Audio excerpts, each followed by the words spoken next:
raconte la biographie de Jean-Paul Sartre, le philosophe. On commence quand il est petit et on va jusqu'en 1964 quand il a refusé le prix Nobel. Et on raconte ses rencontres personnelles, intellectuelles, évidemment sa rencontre avec Simone de Beauvoir et avec toutes les autres personnes qui l'ont entouré et qui l'ont construit, et comment il en est arrivé à développer sa pensée existentialiste. On peut arriver à mettre tout Sartre dans une BD ? Forcément non, c'est impossible de tout raconter, on a fait des choix, mais par contre on a, je pense, un bon aperçu de tout ce qu'il a pu faire et comment il en est arrivé là. Et alors il en est arrivé où ?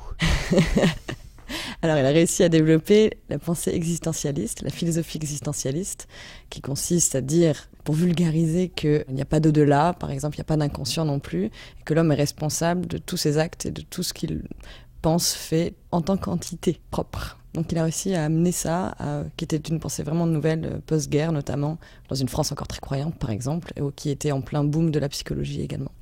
Avant de commencer la bande dessinée, j'avais une image assez... que tout le monde peut avoir, je pense.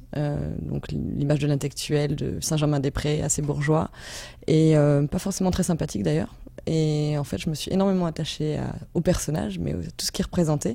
C'est quelqu'un qui avait aussi beaucoup d'humour, qui était très porté vers les autres, et son idée d'accéder à la liberté en tout point, dans sa vie et dans celle des autres, c'est quelque chose qui m'a beaucoup parlé.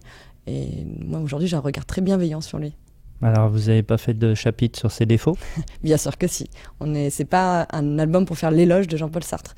On parle de lui avec ses bons côtés et ses mauvais côtés, et ses erreurs qu'il a pu faire éventuellement, qu'il a reconnues parfois, d'autres non. On a essayé de rester objectif quand même sur le personnage qu'il était.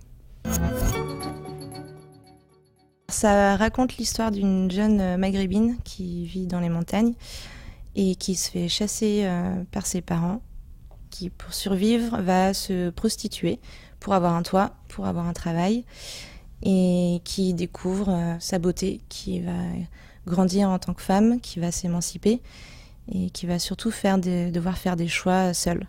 Dans une société ultra patriarcale, tout en s'adressant à Dieu, qui est son seul confident dans ce milieu-là. Pourquoi elle s'adresse à Dieu ? Parce que déjà, on est dans un pays très, très croyant, très religieux. Ses parents sont très croyants, un peu ignorants, c'est-à-dire qu'eux, en fait, ils n'ont pas eu d'accès à l'éducation. Ils ne savent pas lire, ils ne savent pas écrire. Et je pense que c'est le genre de personne qui, à cause de ça, risque de peut-être mal interpréter les textes sacrés.